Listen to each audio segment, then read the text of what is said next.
आप लोगों ने अक्सर ये चीज देखी होगी कि पत्नी और पति के बीच में जब भी आपसी विवाद होता है तो पत्नी जब केस करने जाती है तो वो मार कुटाई के साथ साथ एक चीज ये भी लिखवाती है कि मेरा जो पति है वो बहुत ही ज्यादा शराब पीता है।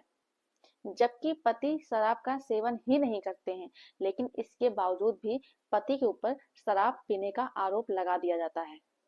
लेकिन अगर मान लेते हैं कि पति शराब पीता है, तो क्या शराब पीना एक अपराध है? या फिर अगर पति शराब पी रहा है, तो क्या उसकी शराब पीने पर 498 ए का केस कर दिया जाएगा? क्या एक पत्नी ये कोर्ट में बोल सकती है कि मेरा पति शराब पीता है इसलिए ये क्रुएल्टी मानी जाएगी? और ऐसा देखने को भी मिलता है कि जब पत्नी इस तरह का आरोप लगाती है कि मेरा पति शराब पीता है और मेरे साथ फिर क्रूरता करता है, तो ऐसे में कोर्ट ये मान भी लेती है कि पति शराब पीता है तो वो अपनी पत्नी को परेशान भी करता होगा। लेकिन मान लीजिए कि पति शराब नहीं पीता है, लेकिन पत्नी पीती है। तो अगर पत्नी शराब पीती है, तो क्या इस आधार पर पति डाइवोर्स ले सकता है?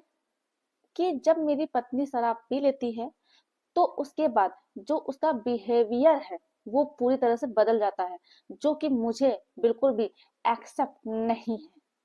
और जो सोसाइटी है, सोसाइटी के लिए भी इसका बिहेवियर एक्सेप्टेड नहीं है। और जब वो शराब पी लेती है उसके बाद जो वो करती है उससे पति के साथ क्रुएल्टी होती है। तो क्या इस बेसिस पे पति डाइवोर्स ले सकता है? तो आज हम एक ऐसे जजमेंट की बात करने वाले हैं जिसमें ये बात कही गई है कि शराब का सेवन करना किसी के प्रति क्रुएल्टी नहीं मानी जाएगी। लेकिन अब आप लोगों के दिमाग में ये आ रहा होगा कि इसका मतलब कोर्ट शराब को बढ़ावा दे रही है, तो ऐसा बिल्कुल भी नहीं है। कुछ एक्सेप्शन भी बताए गए हैं कि कब शराब पीने पे वो क्रुएल्टी मानी जाएगी और कब नहीं मानी जाएगी। तो ये वीडियो आप सभी लोगों के लिए बहुत ही ज़्यादा महत्वपूर्ण होने वाली है, तो इस वीडियो को पूरा अंत तक देखना है आप सभी लोगों को, बिल्कुल भी स्किप नहीं करना है। तभी आप सभी लोगों को अच्छे से जानकारी समझ में आएगी। दूसरा काम आप सभी लोगों को ये करना है कि अगर आप नए हैं, चैनल में पहली बार आए हैं, तो ये आपका ही चैनल है, आप इसे सब्सक्राइब जरूर कर दें, साथ में बेल आइकन जरूर दबा दें, जिससे कि हम जो भी नई अपडेट डालें उसका नोटिफिकेशन आपके पास आता रहे और आप जानकारी प्राप्त करते रहें। नमस्कार दोस्तों, मैं एडवोकेट दिव्या आपका आपके इस यूट्यूब चैनल में स्वागत है। इस जजमेंट में जो शिकायत की गई थी जिसके द्वारा, वो पत्नी के द्वारा नहीं की गई थी बल्कि एक पति के द्वारा की गई थी। इसमें बेसिकली होता ये है कि इसमें शादी होती है 2015 में और शादी कुछ दिनों तक अच्छी चलती है, लेकिन उसके बाद पति और पत्नी के बीच में खटास पैदा होने लगती है। आपस में जो रिश्ते हैं, रिलेशनशिप है, वो बेकार होने लगते हैं, आपस में विवाद बढ़ जाते हैं। फिर इसके बाद जब काफी ज्यादा विवाद बढ़ जाता है, साथ में रहना मुश्किल हो जाता है, तो पति के द्वारा केस फाइल किया जाता है डाइवोर्स का। और जो डाइवोर्स लेने के लिए ग्राउंड रखे जाते हैं वो दो ग्राउंड रखे जाते हैं, जिसमें से जो पहला ग्राउंड था वो था क्रुएल्टी, कि पत्नी के द्वारा मेरे ऊपर क्रुएल्टी की जाती है। और जो दूसरा ग्राउंड था वो था डिजर्शन, यानी कि पत्नी मुझे बिना बताए मुझे छोड़ के चली गई है। लेकिन इसमें होता ये है, जो डाइवोर्स की पिटीशन पति के द्वारा डाली जाती है उसे खारिज कर देता है। वो ये कहता है कि पति ने जो दो ग्राउंड बताए हैं, एक क्रुएल्टी का और डिजर्शन का दूसरा, तो इनमें से कोई भी ग्राउंड साबित नहीं कर पाया है, जिसकी वजह से ये तलाक की जो पिटीशन है इसे खारिज किया जाता है। फैमिली कोर्ट का जब इस तरह का ऑर्डर आता है तो पति क्या करता है कि उस ऑर्डर को लेकर के जाता है, चैलेंज करता है और पहुंचता है हाई कोर्ट, जहां पर वो अपनी बात रखता है। वो ये बोलता है कि मेरी शादी 2015 में शादी.com के थ्रू हुई थी, जिसमें जो पत्नी थी वो बंगाली थी और पति बंगाली नहीं था, जिसकी वजह से शादी के बाद उन लोगों का आपस में अच्छे से मेल जोल नहीं हो पा रहा था, यानी कि आपस में नहीं बन रही थी। फिर इसके बाद उन दोनों का एक बेटा होता है। बेटा होने के बाद कुछ दिनों तक सब कुछ ठीक चलता है, लेकिन उसके बाद पत्नी का बिहेवियर चेंज होने लगता है। पत्नी अपने दोस्तों के साथ घूमने जाने लगी थी, बिना बताए घर के बाहर निकल जाती थी और उसने शराब पीना भी शुरू कर दिया था। और जो पत्नी थी वो जरा जरा सी बात को लेकर के लड़ाई झगड़ा शुरू कर देती थी।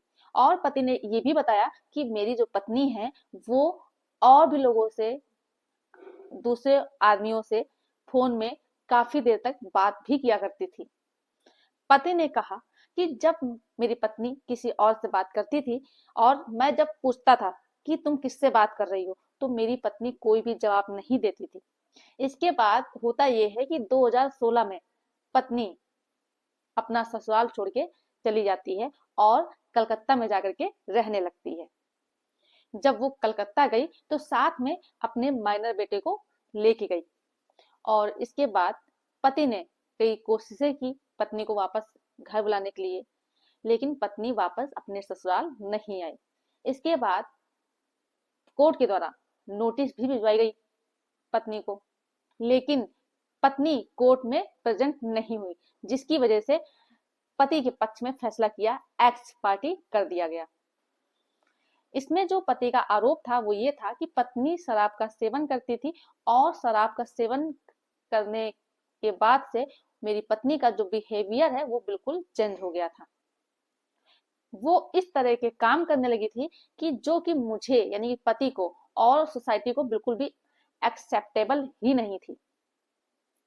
ऐसे में ऑनरेबल हाई कोर्ट ने शराब के सेवन पे बहुत ही अच्छा ऑब्जर्वेशन दिया, जिसमें से पहला पॉइंट जो था वो ये था कि शराब का सेवन करना अपने आप में एक क्रूरता यानी कि क्रुएल्टी नहीं है। हमारे समाज में शराब पीना गलत माना जाता है, लेकिन शराब का सेवन करने से ये नहीं कहा जा सकता है कि वह व्यक्ति जो शराब का सेवन कर रहा है वो किसी के ऊपर अत्याचार कर रहा है।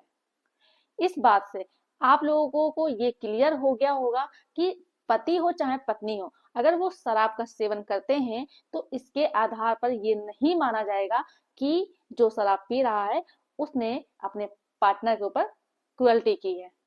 दूसरी चीज ये कही कि पति हो या पत्नी शराब सेवन करने के बाद किसी के साथ अत्याचार कर रहे हैं, क्रुएल्टी कर रहे हैं, अपनी ड्यूटीज को अच्छे से परफॉर्म नहीं कर रहे हैं, और इस चीज को अगर साबित कर दिया जाता है तभी क्रुएल्टी माना जाएगा, अन्यथा नहीं। इस चीज को लेकर के ऑनरेबल हाई कोर्ट ने कहा कि पति इस चीज को साबित ही नहीं कर पाया है कि पत्नी शराब का सेवन करने के बाद उसके ऊपर अत्याचार करती थी, अपनी ड्यूटीज को अच्छे से परफॉर्म नहीं करती थी, जिसकी वजह से ये सही नहीं माना जाता है।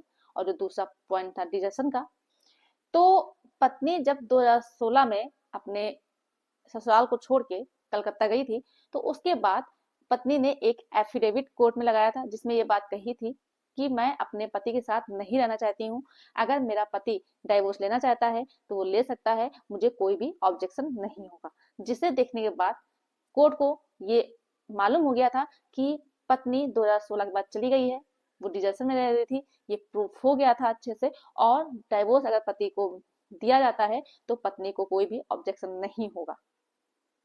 तो इससे ये चीजें जो है वो क्लियर हो जाती हैं कि सिर्फ शराब का सेवन करना क्रुएल्टी नहीं माना जाएगा। शराब का सेवन करना तभी क्रुएल्टी माना जाएगा जब जो पार्टनर शराब पी रहा है वो अपने पार्टनर के साथ अत्याचार कर रहा है, क्रुएल्टी कर रहा है, वो अपने ड्यूटीज को अच्छे से परफॉर्म नहीं कर रहा है, और इस चीज को आप साबित कर देते हैं तो इसे क्रुएल्टी माना जाएगा। तीसरी बात, अगर आप डिजर्शन को प्रूव कर देते हैं तो ये एक डाइवोर्स का ग्राउंड अच्छा बन जाता है। आई होप ये आपको जानकारी समझ में आ गई होगी अच्छे से। अगर आप लोगों को मेरे द्वारा दी गई जानकारी पसंद आई हो तो वीडियो को लाइक जरूर कर दें, ज्यादा से ज्यादा लोगों को शेयर कर दीजिए जिससे कि उन्हें भी इस चीज की जानकारी हो। और अगर अभी भी चैनल को सब्सक्राइब नहीं किया है तो ये आपका ही चैनल है, आप इसे सब्सक्राइब जरूर कर दें। धन्यवाद।